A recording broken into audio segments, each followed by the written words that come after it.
Everything has a pattern, and patterns always break. Brandon Keller's knuckles whitened around the tire iron as he cranked the last lug nut on Rachel's BMW X5. Sunday afternoon maintenance, a ritual he'd maintained since their first car together 15 years ago. The November wind cut across the driveway, but Brandon barely noticed. 12 years of military intelligence had trained the unnecessary sensations out of him. "Almost done, hon," Rachel called from the doorway, smartphone glued to her manicured hand. Her blonde hair caught the winter sun, the same hair that once made his chest ache when he'd watch her sleep. "Just finishing up," Brandon said, his voice neutral and measured. He flicked the hubcap back into place with mechanical precision, then opened the trunk to return the jack. That's when he saw it. Behind her designer yoga mat, an emergency kit he'd prepared, tucked beneath the carpet liner, where the spare tire housed, a small rectangular bulge.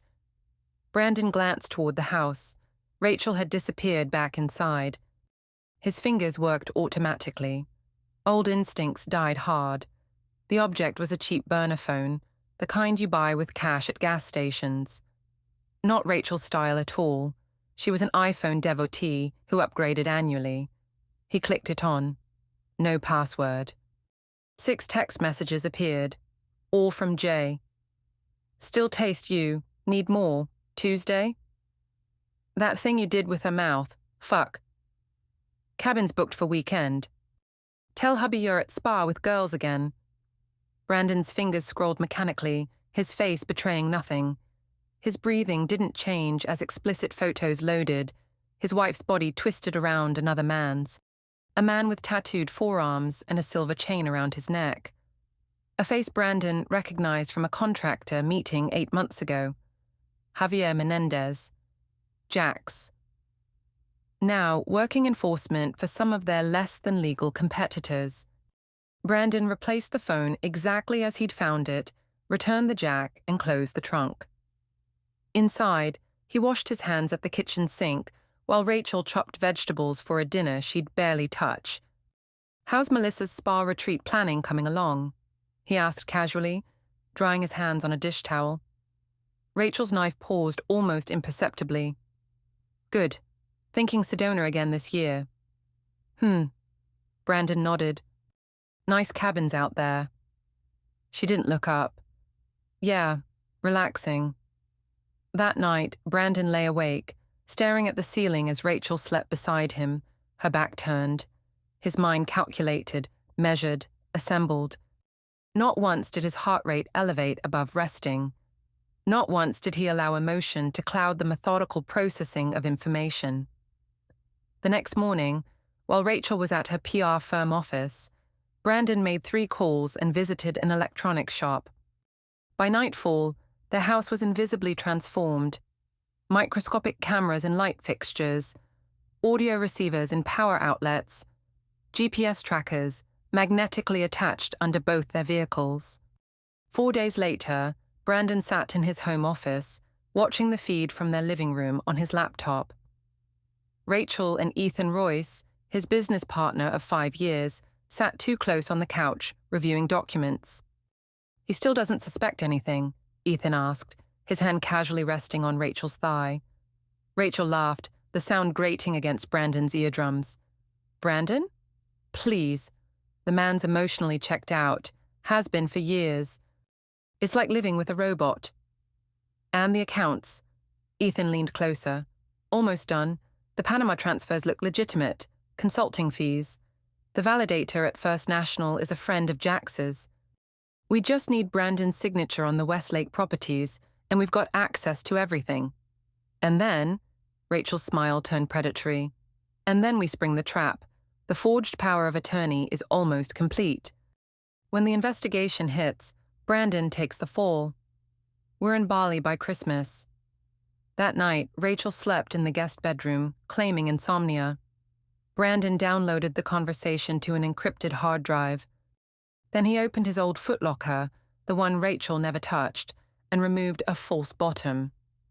Inside lay a passport with his photo but another name, cash, and a satellite phone he hadn't used since Afghanistan. 3 days later, Brandon returned early from a meeting to find Rachel in his home office. She startled when he appeared in the doorway. "Jesus, you scared me. What are you doing home?" "Forgot some paperwork." Brandon's eyes swept the room. His desk drawer was slightly ajar. "Everything okay?" "Fine, just looking for stamps." Rachel brushed past him, her perfume lingering, not her usual scent. After she left, Brandon checked his bottom desk drawer. The folder containing their prenuptial agreement was slightly misaligned. He opened it and found what he expected. The document was still there, but 3 pages had been photographed, indicated by nearly imperceptible folds in the corners. Brandon walked to the window, watching Rachel's BMW pull away. His phone vibrated with a text from his private investigator. "Found the third party. Confirmed meeting at Union Hotel, room 412. Tomorrow, 2 p.m. That evening, Brandon attended a company dinner, smiling appropriately, discussing property values and development opportunities. Inside, parts of him were shutting down, compartmentalizing. The way he'd been trained when things got ugly in the field. At midnight, while Rachel slept, Brandon accessed her laptop. Her password, their anniversary date, hadn't changed in 3 years. Within her email drafts folder, he found it, a notarized power of attorney, with what appeared to be his signature, granting Rachel control over all their assets and business holdings.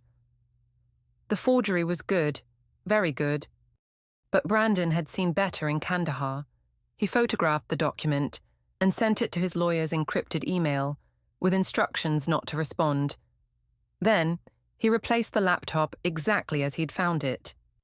Brandon stood in the doorway of their bedroom, watching Rachel sleep, the woman he'd once protected with his life, the woman who now plotted his destruction. His face revealed nothing as he turned away. But in the darkness of the hallway, something cold and terrible awakened inside him, a familiar darkness he'd kept caged since leaving the service. "Game on," he whispered to himself.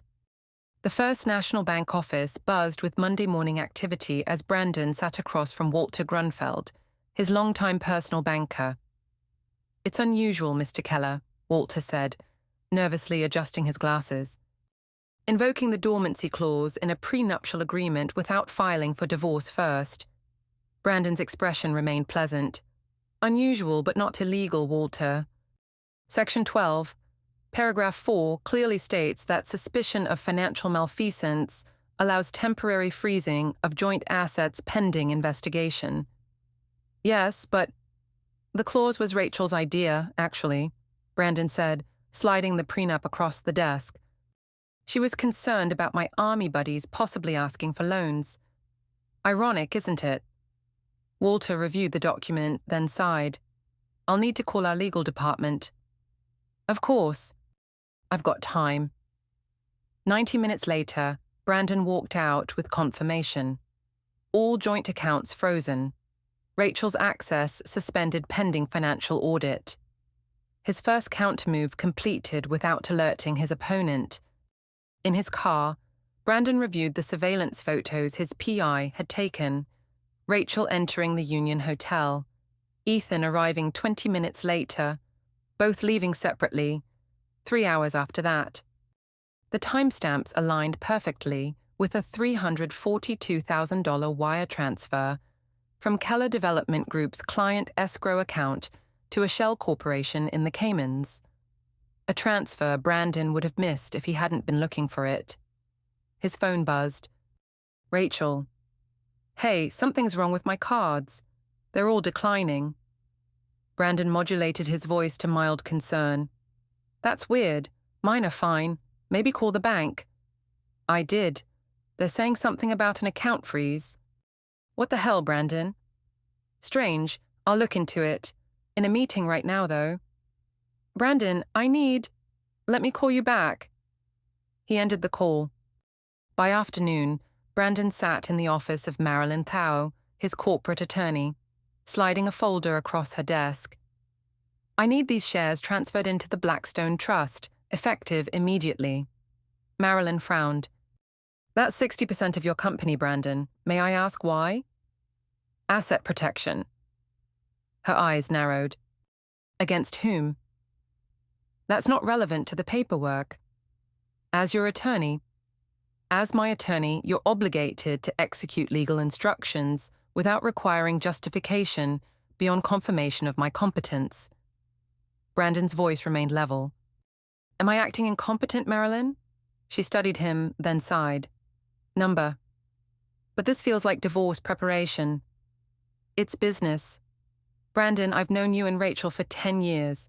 Whatever's happening, the transfers, please.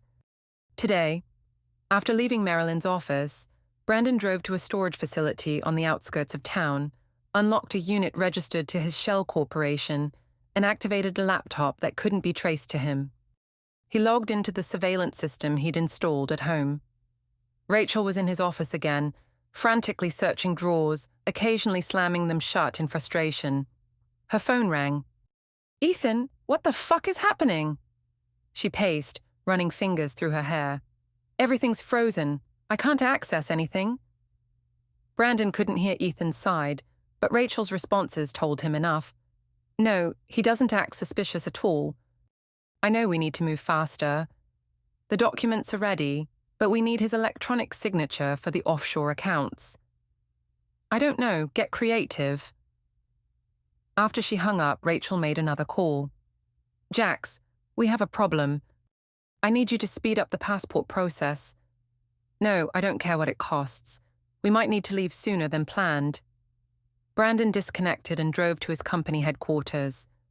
In his corner office, he greeted his assistant normally, reviewed project proposals, attended a conference call about a potential development in Phoenix. No one would have guessed that beneath this routine, Brandon was executing a methodical dismantling of his wife's escape plan. That evening, dinner at home was a masterclass in restraint. Rachel had composed herself, wearing the navy dress he'd once told her he liked. Her smile didn't reach her eyes. Weird day with the bank, she said, pouring wine she'd opened before he arrived. Some kind of system glitch. They're fixing it tomorrow. Brandon nodded, taking the glass. Good. Did you call the accountant? I did. He's looking into it. She sipped her wine, watching him over the rim. You seem distracted lately. Everything okay? Just the Phoenix project. Lots of moving parts. You work too hard, Rachel said, placing her hand on his. We should take a vacation. Just us. Brandon nodded, squeezing her hand gently. That sounds nice. Later, as they washed dishes side by side, a domestic scene they'd enacted thousands of times, Rachel sighed. I miss this. United States. You've been so distant the past year. Brandon placed a plate in the drying rack. Have I? Yes. Ever since that Robertson project fell through. It's like you checked out. I didn't realize. Rachel turned to him, her eyes searching his face. Do you still love me, Brandon? For the first time that day, genuine emotion flickered across Brandon's features. Not softness, something darker. What do you think? He asked quietly. Her hand touched his cheek. I think you've forgotten how. Brandon held her gaze for a long moment. Maybe you're right. That night, Brandon traced the movement of a separate vehicle following Rachel's BMW. The GPS tracker showed her car stopping at Jax Menendez's apartment complex for 47 minutes before returning home. The following morning, a courier delivered an envelope to Brandon's office. Inside, DNA test results from the sample he'd taken from his 8-year-old daughter, Lily's hairbrush. The probability of paternity, 0.00%. Brandon stared at the results until his assistant knocked, announcing his 10 a.m. was waiting. He folded the paper, tucked it into his inner pocket, and straightened his tie. Only a slight tremor in his left hand betrayed anything at all. The Westlake Country Club dining room hummed with the quiet confidence of old money. Crystal clinked against fine china as Brandon stood, champagne flute raised. To new partnerships, he announced, nodding to Victor Harlow, the silver-haired investor whose $20 million would make or break the Phoenix development. To prosperity, Victor replied, as Rachel and Ethan raised their glasses. Brandon had arranged everything meticulously, the corner table, angled away from other diners, the small speaker hidden beneath a decorative ivy plant. The timing. "Rachel," Brandon said, "I've been meaning to ask about that spa retreat in Sedona. Melissa mentioned she hasn't been invited this year." Rachel's smile flickered. "Oh. That's strange. Must be a misunderstanding." "Must be," Brandon agreed. He reached into his pocket and withdrew a small remote. "I've been having several misunderstandings lately." He pressed the button. The hidden speaker crackled, then filled with unmistakable sounds. Rachel's voice, breathless. "God, Jax. Right there. Don't stop, harder."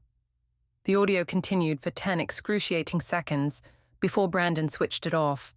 Silence dropped over the table like a guillotine. Victor Harlow stood. "Mr. Keller, what is the meaning of this?" Rachel's face had drained of color. Ethan stared at his plate. "It means, Mr. Harlow, that my wife and business partner have been conspiring to defraud our company and clients of approximately $22 million. The same $22 million they proposed to secure your investment." Victor's expression hardened. "Is this true?" "Of course not," Rachel said, finding her voice. "Brandon, what the hell?" "The FBI Financial Crimes Unit has the wire transfers," Brandon continued calmly. "The investigation will become public tomorrow morning. I wanted you to hear it from me first." Victor collected his napkin and coat. "This meeting is over. Don't contact me again." As he departed, Brandon turned to Ethan. "Your resignation was received this morning." The board accepted unanimously. Ethan finally looked up, his face contorted with anger. "You fucking—" "Careful," Brandon cautioned. "The parabolic microphone by the bar is picking up every word. Part of the FBI surveillance." Rachel's hand trembled as she reached for her purse. "This is insane. You're making things up to hurt me because I've been unhappy. Because your control—" $3,402, Union Bank of Grand Cayman. Account number 985276. Brandon turned to her, his eyes cold. Account opened in the name of Rachel D. Keller, with Ethan Royce as signatory. That's just the beginning. Ethan stood abruptly. "This conversation is over. I'll have my lawyer contact you." "Do that," Brandon nodded. "The U.S. Attorney's Office will appreciate having their contact information." After Ethan stormed out, Rachel remained, her composure fracturing. "Why are you doing this? We could have just divorced like normal people." Brandon leaned forward. "Did you think I wouldn't find the prenup changes, the forged power of attorney, the paternity test?" Her eyes widened. "What paternity? Lily isn't mine." His voice finally betrayed emotion, a dangerous tremor. 8 years raising another man's child while you plan to clean me out and disappear. "That sound about right, Rachel?" She stood, smoothing her dress with shaking hands. "You're a monster. You always have been. That's why I had to—" "You had to nothing," Brandon whispered. "You chose. Now I choose." Rachel grabbed her purse and fled. Brandon sat alone, finishing his wine, before paying the bill and walking unhurriedly to his car. His phone buzzed with a text from his PI. Royce checked into Hamilton Hotel, room 824. Menendez en route. The Hamilton Hotel garage was dimly lit, concrete pillars creating shadowed pockets throughout. Brandon parked near the service elevator and waited. 20 minutes later, Ethan's Audi pulled in, taking a spot near the main elevator bank. Brandon watched as Ethan exited his car, phone pressed to his ear, gesturing angrily. When the elevator doors closed behind him, Brandon moved. He took the service elevator to the 8th floor, then walked calmly down the hallway. Housekeeping cart, commandeered from an unattended supply closet. He knocked on room 824. "Housekeeping." "I didn't order housekeeping," Ethan called from inside. Evening turn-down service, sir. Complimentary. Cursing, Ethan yanked open the door. I said I don't. Brandon's fist connected with Ethan's solar plexus, driving the air from his lungs.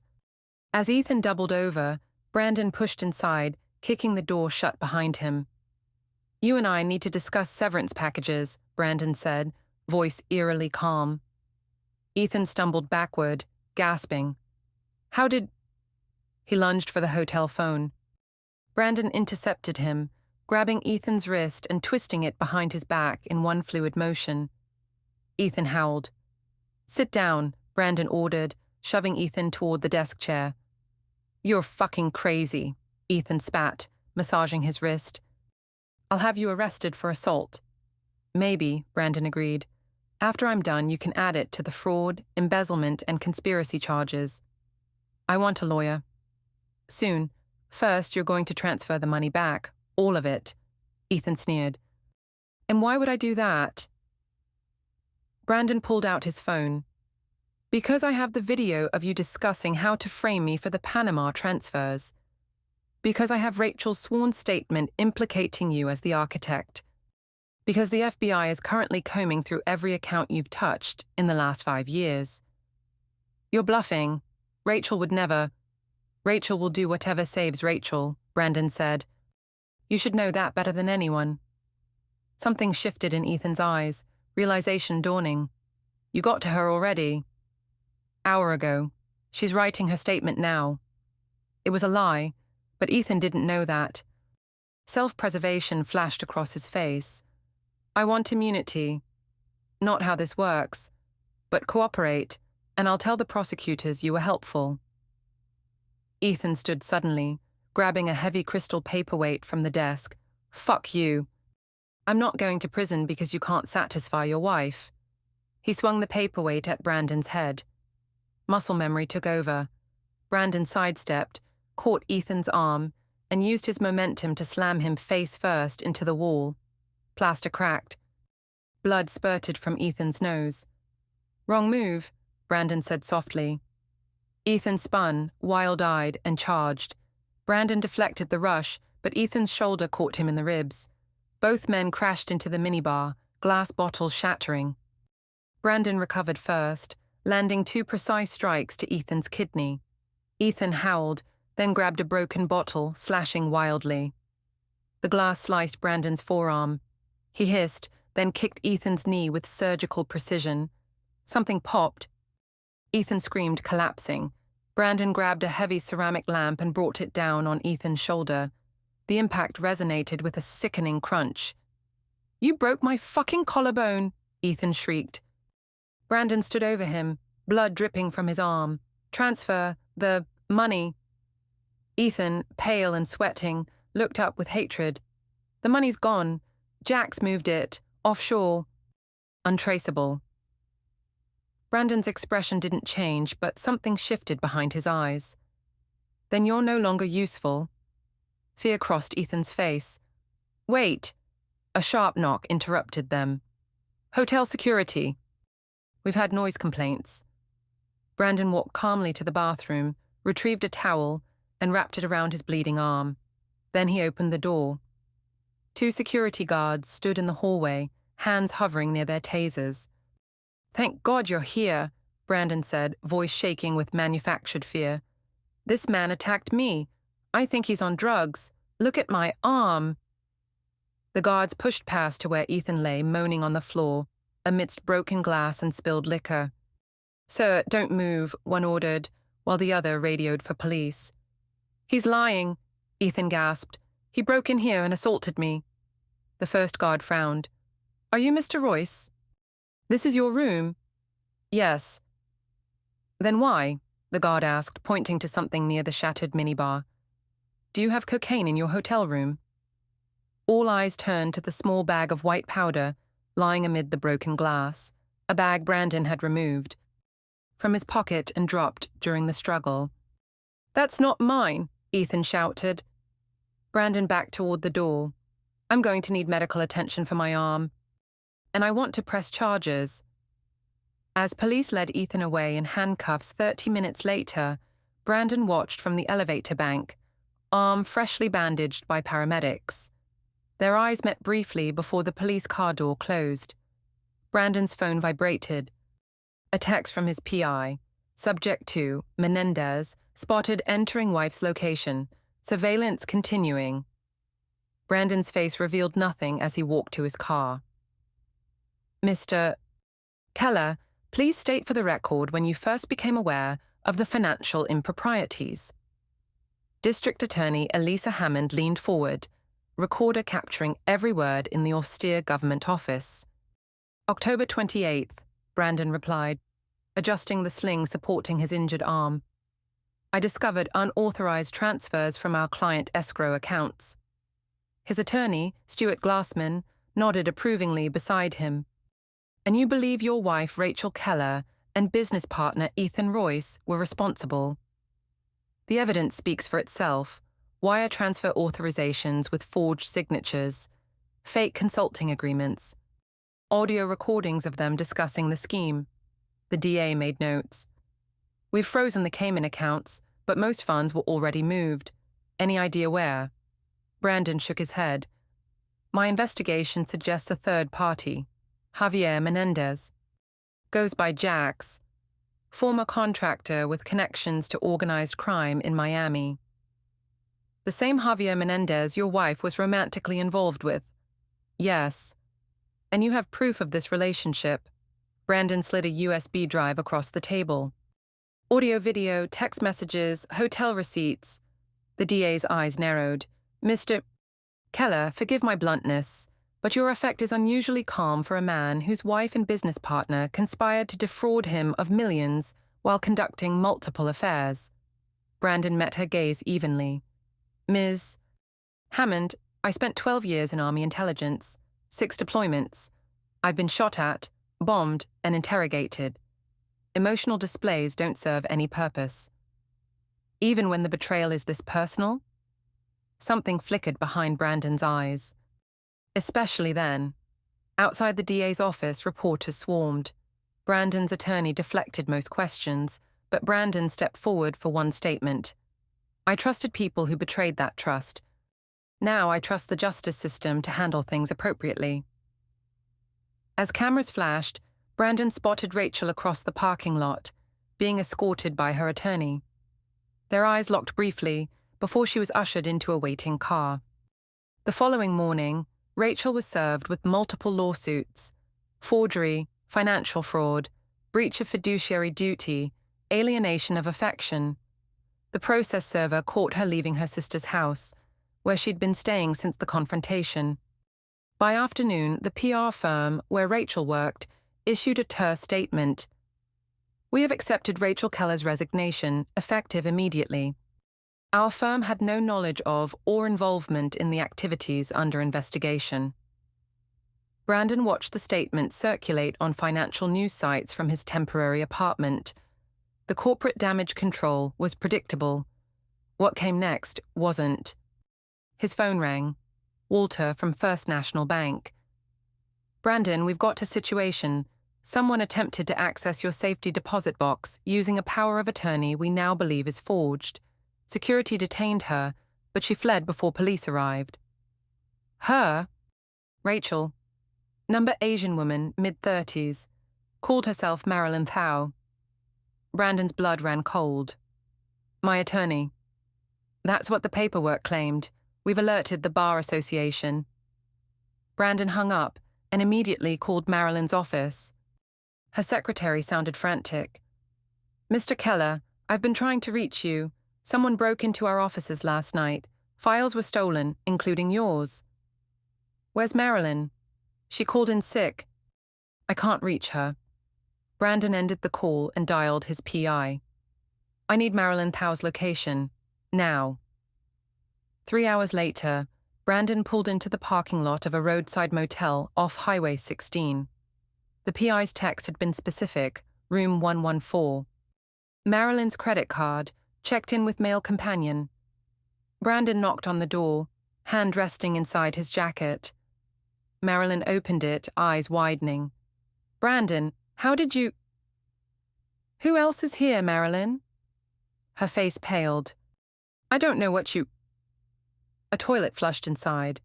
Brandon pushed past her into the dingy room, coming face to face with Jax Menendez as he exited the bathroom. Jax froze, then smiled, revealing a gold tooth.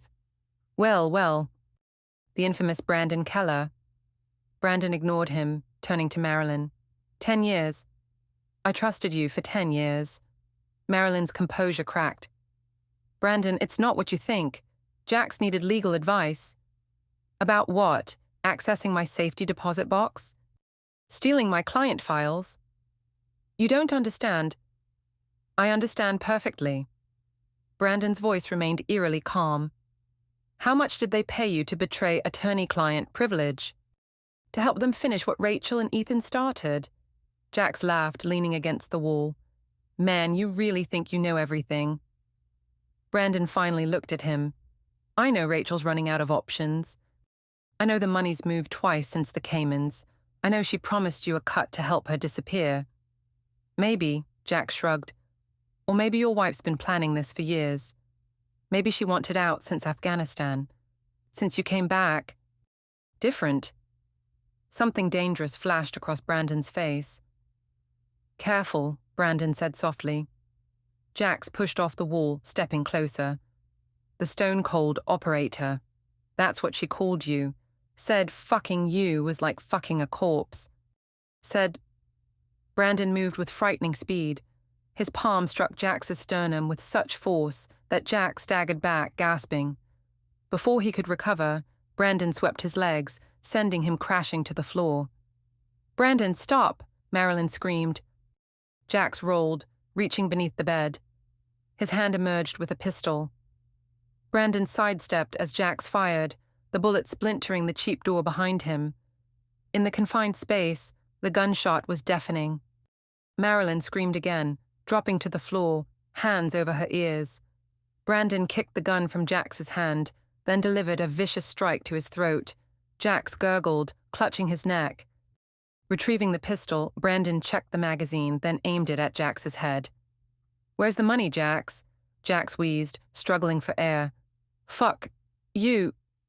Brandon pressed the barrel against Jax's temple. Last chance. Brandon, please, Marilyn sobbed from the floor. This isn't you. You don't know me, Brandon replied without looking at her. Neither of you do. Sirens wailed in the distance, growing closer. Someone called the cops, Brandon observed. Good, they can arrest both of you. He stepped back, keeping the gun trained on Jax. For the record, the money doesn't matter. Rachel does. Where is she planning to go? Jax, still gasping, managed a bloody smile. Ask her yourself. Wouldn't want to ruin the surprise. The siren stopped outside the motel. Car door slammed. Brandon ejected the magazine from the pistol, then the chambered round, before placing the disassembled weapon on the dresser. Tell the police whatever story you want. I've already filed reports about the stolen files and forged power of attorney. They'll figure it out. As he walked toward the door, Marilyn called after him. Brandon, wait! I can explain. He paused without turning. Save it for your disbarment hearing. Police officers with drawn weapons rushed into the room as Brandon calmly walked out, hands visible. That evening, Brandon sat alone in his apartment, reviewing security footage from his home surveillance system. On screen, Rachel entered their house using her key, moving purposefully toward his office. Brandon's phone buzzed with a text from the PI. Subject alerted to incoming police. Attempted to withdraw $30,000 cash using fraudulent ID. Detained at First Western Branch downtown. Released after questioning. Surveillance continuing. Brandon sent back one instruction. Leak the hotel video to page 6. Now. By morning, the video was everywhere. Rachel and Jax entering the luxury hotel, his hand possessively on her lower back. Rachel laughing at something he said. Both disappeared into an elevator. The timestamp was damning. The same day Brandon had been in surgery, repairing damage from the office shooting he'd survived in Afghanistan. 2 years before they'd tried for a baby, the baby that wasn't his. 3 more videos followed throughout the day, each more damaging than the last. Rachel mocking Brandon's PTSD to friends at a dinner party. Rachel and Ethan discussing which of Brandon's clients to target first. Rachel showing Jax Brandon's military medals, both laughing. By evening, number Rachel Keller was trending. Her carefully cultivated social media presence, luxury homes, charity galas, inspirational quotes about relationships became a lightning rod for public outrage. Brandon watched it unfold with detached interest, like observing an experiment. The court of public opinion rendering its verdict in real time. His phone rang. Rachel. He let it go to voicemail. Her voice, when the message played, was ragged with tears and fury. You think you've won? You think destroying my reputation fixes anything?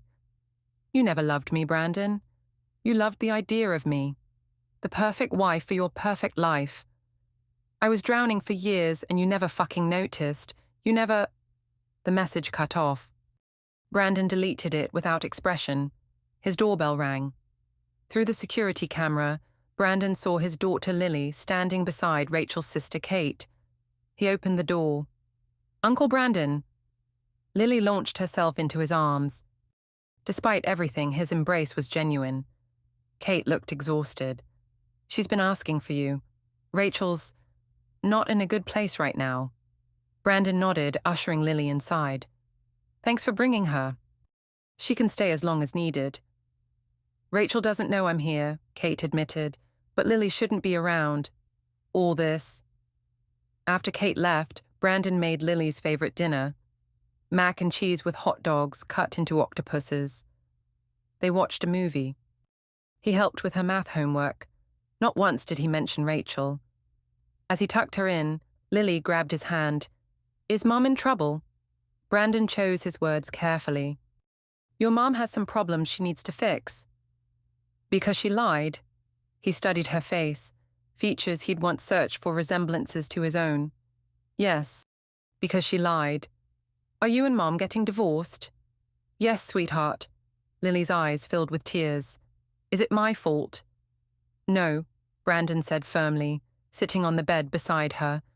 None of this is your fault. And no matter what happens, I will always be here for you. Always. Promise? Promise. He kissed her forehead. Later, as Lily slept, Brandon received another text from his PI. Subject attempting to leave country. Detained at airport with fraudulent passport. Police taking her into custody now. Brandon closed his eyes briefly, then walked to the window overlooking the city lights. It was almost over. The courtroom hummed with tension as Brandon took the witness stand. 3 months had passed since the night at the country club. The criminal trial of Rachel and Ethan had become the financial scandal of the year, dominating news cycles and spawning multiple true crime podcasts. District Attorney Hammond approached. Mr. Keller, please describe your relationship with the defendants prior to discovering their criminal conspiracy. Brandon's testimony was measured, factual, devoid of emotional theatrics. He detailed the business relationship with Ethan, partners for 5 years, building Keller Development Group from a small firm to a regional powerhouse. When asked about Rachel, something in his demeanor shifted subtly.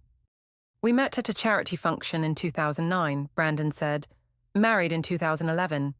Had what I believed was a solid relationship until I discovered the affairs and financial fraud. And how did you make this discovery? Hammond asked. Brandon detailed finding the burner phone, the surveillance he'd installed, the forged documents. Each revelation landed like a hammer blow in the hushed courtroom. Rachel sat at the defense table, designer outfit replaced by modest business attire. A calculated attempt to appear sympathetic. Ethan, seated beside his separate counsel, looked gaunt, his once confident posture now hunched with defeat. Mr. Keller, Hammond continued, the defense has suggested that your military background made you paranoid, that you manufactured evidence against your wife due to PTSD-induced delusions. How do you respond? Brandon's jaw tightened almost imperceptibly. My military service taught me to recognize threats and respond appropriately. There was nothing delusional about the evidence I uncovered. Rachel's attorney rose. Objection. The witness is not qualified to assess his own mental state. Sustained. Judge Ellison nodded. The jury will disregard the witness's self-diagnosis. When cross-examination began, Rachel's attorney approached with practiced concern. Mr. Keller, isn't it true that you installed surveillance equipment in your home without your wife's knowledge or consent? Yes. Isn't that a violation of her privacy and potentially illegal in this state? Number I own the property. The surveillance was installed in common areas, not bathrooms or bedrooms. And you did this because you were suspicious? I did this because I found evidence of her affair with Javier Menendez. The attorney glanced at Rachel before continuing. Mr. Keller, would you describe yourself as controlling? Brandon didn't hesitate. No. Yet you monitored your wife's movements using GPS trackers. You recorded her private conversations. You froze joint financial accounts without discussion. These sound like controlling behaviors. They sound like reasonable responses to discovering theft and betrayal. Let's discuss your confrontation with Ethan Royce at the Hamilton Hotel. You broke into his room and assaulted him severely enough to fracture his collarbone. Is that correct? I knocked on his door. He invited me in. He attacked me with a crystal paperweight and a broken bottle. Brandon raised his arm, showing the still visible scar. I defended myself. And the cocaine found in Mr. Royce's room? The cocaine that conveniently appeared during your self-defense? Brandon met the attorney's eyes steadily. I have no knowledge of how that got there, the courtroom murmured. Mr. Keller, since discovering your wife's alleged affairs, you've systematically destroyed her professional reputation, frozen her out financially, and separated her from her daughter. Some might call that vengeful, not justice-seeking. Brandon leaned forward slightly. When someone steals from you, you don't give them the stolen property back while waiting for a trial. You secure it. That's all I did. The attorney smiled thinly. No further questions. As Brandon stepped down from the witness stand, he passed Rachel. For a brief moment, their eyes met. Hers burned with hatred. His revealed nothing at all. The prosecution's next move stunned the courtroom. Hammond approached the bench. Your Honor, the state wishes to play Exhibit 47, voicemail recording from defendant Rachel Keller to Brandon Keller, dated November 17th. Rachel's attorney objected strenuously, but was overruled. The recording played through the courtroom speakers. You pathetic coward. You think anyone could ever want you. The broken soldier with his nightmares and cold silences. I gave you 8 years of my life, pretending to love a man who can't even feel. You're not a husband. You're not a father. You're just a pathetic, empty shell that no woman could ever truly want. The tirade continued for nearly 2 minutes. With each venomous word, jurors' expressions hardened. Rachel stared at the table, face flushed with humiliation. By week's end, the verdict was delivered, guilty on all counts for both defendants. At the sentencing hearing 2 weeks later, Brandon requested permission to address the court. The judge granted it. Standing at the podium, he spoke without notes. Your Honor, I'm not here to ask for maximum sentences or further punishment. The defendants made choices, and now face the consequences. What I'm requesting concerns my daughter, Lily. He paused, the first genuine emotion crossing his face. Recent DNA testing confirmed she is not my biological child. Despite this, I've been her father in every way that matters for 8 years. I'm requesting that the court terminate Rachel Keller's parental rights based on her criminal convictions and grant me full legal custody. Rachel shot to her feet. No. You can't take my daughter. Order! Judge Ellison banged her gavel. Mrs. Keller, control yourself or you'll be removed. Rachel's attorney placed a restraining hand on her arm. Your Honor, we vigorously oppose this motion. Regardless of Mr. Keller's relationship with the child, Rachel is Lily's biological mother. Criminal convictions alone are not grounds for terminating parental rights. Judge Ellison studied both parties. This matter requires separate consideration. We'll schedule a family court hearing. For now, let's proceed with criminal sentencing. Rachel received 7 years for fraud, embezzlement, and conspiracy. Ethan received 5. Both were ordered to pay restitution exceeding $15 million. As bailiffs led Rachel away, she locked eyes with Brandon one final time. "This isn't over," she hissed. Brandon watched her go, expression unreadable. Outside the courthouse, reporters swarmed.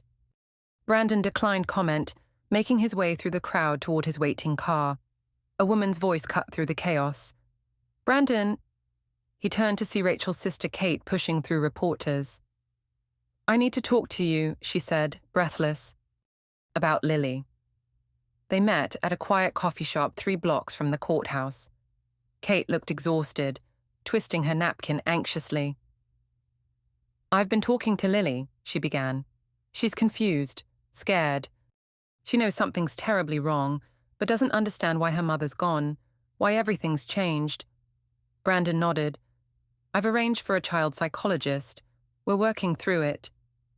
"She told me something disturbing." Kate hesitated. "She said Rachel told her you were dangerous, that you might hurt her." Brandon's expression darkened. "When?" "Prison visit last week. Lily was upset afterward, but wouldn't say why. Yesterday, she finally told me. Rachel's poisoning her against me." "I think so. It's sick." Kate leaned forward. "Brandon, I've known you for 10 years. You're a good man, a good father. That's why I'm here." She slid a folded paper across the table. "This is from Rachel's personal email. I found it while clearing out her things from my guest room." Brandon unfolded it. A DNA test result from 5 years earlier, showing Lily's biological father was Ethan Royce, not Jax, as Brandon had assumed. "Rachel lied to everyone," Kate said. "Ethan doesn't even know." Brandon stared at the document. "Why are you showing me this?" "Because the custody hearing is next week. Rachel's going to use her biological connection to fight you for Lily. I thought this might help. By proving Ethan is the father? By proving Rachel has been lying for years, even to Ethan." Kate wiped away a tear. "Lily deserves better than my sister. She deserves you." The family court hearing was closed to the public. Lily, dressed in a blue jumper, sat in a separate room with a court-appointed guardian. Rachel, in prison orange, sat with her attorney. Brandon, in a charcoal suit, sat with his. Judge Martinez reviewed the file, then looked up gravely. "This is an unusual case. Mr. Keller is not the biological father, but has been the child's primary father figure for 8 years. Mrs. Keller is the biological mother, but facing significant prison time. I've reviewed statements from the child's therapist, school counselors, and character witnesses." Rachel's attorney argued forcefully about the sacred bond between mother and child. Brandon's countered with evidence of Rachel's attempts to alienate Lily, the documented lies, and Brandon's stable home environment. Then, Brandon requested permission to approach the bench with a sealed envelope, the DNA test Kate had provided.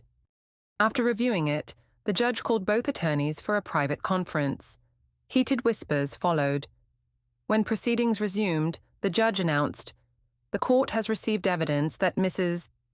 Keller has deliberately misled multiple parties regarding the child's paternity. This pattern of deception weighs heavily in my decision." Rachel stood, face contorted with rage. "You can't take my daughter. Blood matters. I carried her. I gave birth to her." "Mrs. Keller, control yourself," the judge warned. "He doesn't even love her. He's doing this to punish me." Brandon remained seated, composed. "That's not true," he said quietly. "I've loved Lily since the day she was born." The judge's decision was clear. Full legal and physical custody awarded to Brandon Keller, with Rachel granted limited supervised visitation after completing rehabilitation programs in prison. As Rachel was led away, screaming obscenities, Brandon sat motionless, the victory hollow against the pain it would cause Lily. Outside the courtroom, standing alone in the corridor, something finally cracked in Brandon's carefully maintained facade. He leaned against the wall, hand pressed against his mouth, shoulders shuddering once, twice, before he straightened, composed himself, and went to collect his daughter. 2 weeks later, Brandon pulled up to a cabin in the Blue Ridge Mountains. Trees surrounded the property, a small lake glimmered beyond. Lily pressed her face to the car window. "Is this our new house?" "For now," Brandon said, cutting the engine. "I thought we could use some quiet." Inside, the cabin was rustic but comfortable. While Lily explored, Brandon unpacked groceries, started a fire, set up her bedroom with familiar toys from home. That night, after hot chocolate and ghost stories by the fireplace, he tucked her in. "Uncle Brandon," Lily asked, clutching her stuffed elephant, "are you my dad now?" Brandon settled on the edge of her bed. "I've always been your dad, Lilybug." "Nothing changes that. Even though we don't have the same blood. Family isn't just about blood, it's about who loves you, who shows up for you, always." Lily considered this, then nodded solemnly. "Mom said you didn't want me anymore." Brandon's jaw tightened briefly. "Your mum was wrong. I will always want you, always love you, no matter what." He reached into his pocket, removing a small box wrapped in silver paper. "I got you something." Lily opened it eagerly. Inside was a silver necklace with a small compass pendant. "It's beautiful," she breathed. "It's a compass," Brandon explained, helping her put it on. "So you always know which way is home. Which is wherever we are together." Lily hugged him fiercely, and for the first time in months, Brandon hugged back without restraint. Later, after Lily was asleep, Brandon sat on the cabin porch, watching moonlight ripple across the lake. His phone buzzed with a text from his PI. The last loose end tied up. Javier Menendez apprehended in Belize.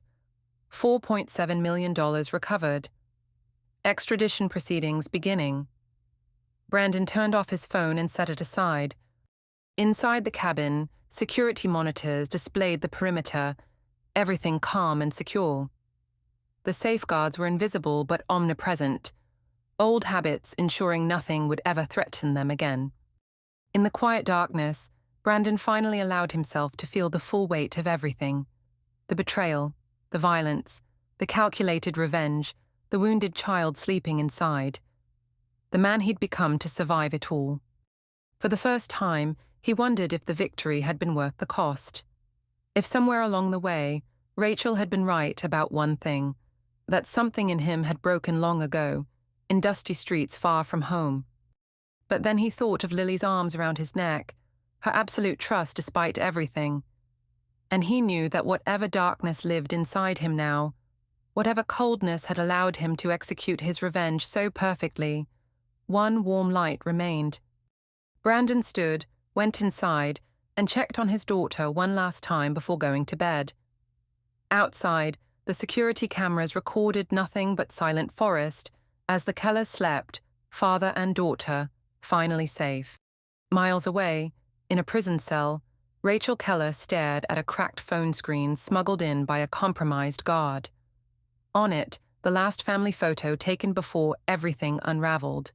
Brandon, Rachel, and Lily at the lake house, smiling in summer sunshine. Her finger traced Brandon's face, hatred and longing mingled in her eyes. "Not over," she whispered to herself. "Not yet." 6 months later, Brandon stood at the edge of the lake, watching Lily skip stones across the still water. Each throw getting better, her laughter echoing between the trees. They'd settled into a rhythm here. School for Lily in the nearby town, remote work for Brandon, weekends exploring mountain trails. The legal battles were over.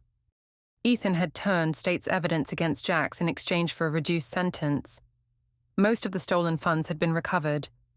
The cabin had become home, its security systems less obtrusive now but no less vigilant. Some habits couldn't be unlearned. Some vigilance couldn't be surrendered. Brandon's phone rang. His lawyer.